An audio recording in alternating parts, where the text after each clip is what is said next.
Le pervers narcissique, c'est une tentation. C'est une véritable tentation. On est attiré vers cet individu, vers cette personne, cet homme, cette femme, alors même qu'on sait que ça n'est pas la bonne personne. Alors même qu'on sait que cette personne nous a fait du mal, qu'elle est ou qu'il est manipulateur, manipulatrice, que cette personne, son objectif, c'est de nous détruire.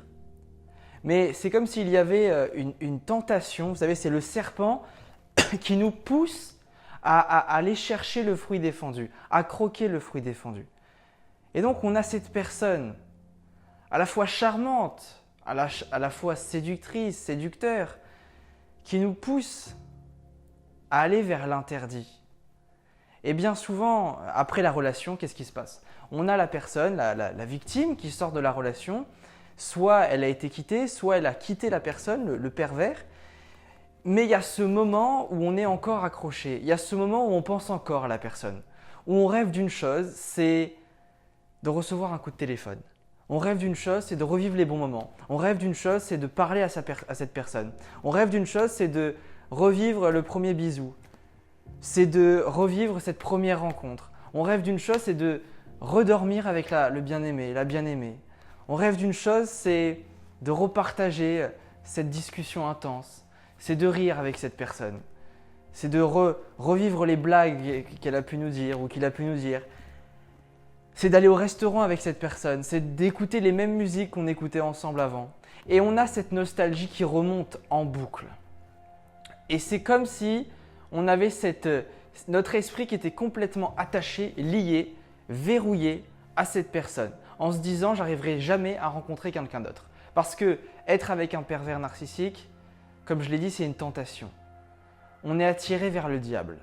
Et quand on est attiré vers le diable, il y a toujours un côté un peu mystique qui est attirant. Le côté un peu c'est interdit et en même temps c'est agréable. C'est ça qui fait qu'à un moment donné, on est toujours attiré. Parce que si le pervers narcissique réussit autant à attirer à lui ses proies, c'est parce qu'il mêle à la fois l'agréable et le désagréable.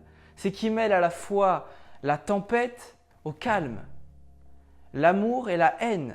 Alors quand je dis amour, ce n'est pas de l'amour en vérité, mais c'est un semblant d'amour. Et en vérité, je crois que si on est autant attiré vers le pervers narcissique, ce n'est pas vraiment qu'on l'aime, mais c'est plutôt, je dirais, comme j'avais expliqué dans une vidéo, c'est de la passion, une passion destructrice, mais je crois en vérité qu'il y a une véritable haine. Au fond, je crois que ce qui nous attire, c'est la haine qu'on a pour le pervers narcissique, quand on se rend compte qu'il est comme ça, ou qu'elle est comme ça, qu'il est pervers, on a une sorte de haine, et la haine, c'est un savoureux mélange d'attirance, parce que c'est un être en face qui a su nous charmer et qui a su en même temps nous défaire, nous détruire. Et on se dit, mais qui est cette personne? Qui est vraiment cette personne? Parce que c'est fou de tomber sur un pervers narcissique. C'est être en face d'une personne à l'opposé de nous. Et c'est complètement différent. Alors on se pose 10 millions de questions. Et c'est ça qui rend la personne attirante. C'est qu'on a quelqu'un qui a une allure humaine, mais qui a un esprit qui n'est pas humain. C'est un esprit plus proche du mal que du bien. Et c'est cet esprit-là qui nous attire, cette tentation. Alors, qu'est-ce qui fait que le pervers arrive à autant nous maintenir? Déjà, il faut bien comprendre que le pervers narcissique a une force de conviction mentale très forte. Dans l'esprit du pervers, il rencontre une proie, il rencontre une victime, qu'est-ce qui se passe?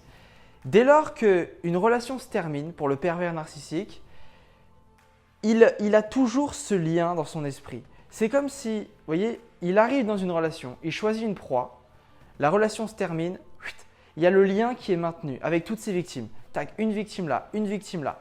Et donc dans son esprit, il est capable, dans les moments de solitude, dans les moments où il n'a personne, dans les moments où il se sent seul, où il n'a plus de victimes, où il n'a plus personne, il se remémore ses liens de victimes pour se remémorer cette sensation de pouvoir. Ce n'est pas de l'amour, ce n'est pas de la nostalgie, c'est vraiment le fait de se dire « j'ai eu du pouvoir ».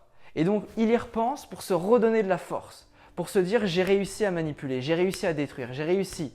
Et donc avec cette force de conviction, c'est ça qui je dirais, motive et qui fait que le pervers a cette motivation et cette énergie si puissante à séduire quelqu'un, c'est parce que dans son esprit, il a la conviction qu'il peut vous manipuler. Il a la conviction qu'il est spécial. Il a la conviction qu'il va vous apporter quelque chose. Il a la conviction qu'il va vous toucher d'une manière ou d'une autre. Et ça nous touche toujours. Parce qu'il y a ce mélange de cette force qu'il a en lui de nous maintenir avec cette tentation, ce lien qui est assez étrange. Mais dans son esprit, le pervers narcissique, il se dit « cette victime, elle pensera toujours à moi ». Et certainement que vous pensez encore peut-être à lui. Et il est très content de ça, parce que c'est son objectif. Il rêve de vous voir lui envoyer un message. Il rêve de vous recroiser, pour voir si le lien est encore présent. Non pas pour vous aimer, mais pour voir si l'emprise est toujours là. Et c'est ça qu'il veut, le pervers narcissique. Il veut se convaincre et voir que l'emprise est toujours là. Son rêve, c'est de vous retrouver dans 10 ans et de voir que vous êtes encore attaché à lui. Alors ne faites pas ce si beau cadeau au pervers narcissique et tracez votre route. Aimez-vous. Moi, je vous dis à très vite. Je vous aime. Salut.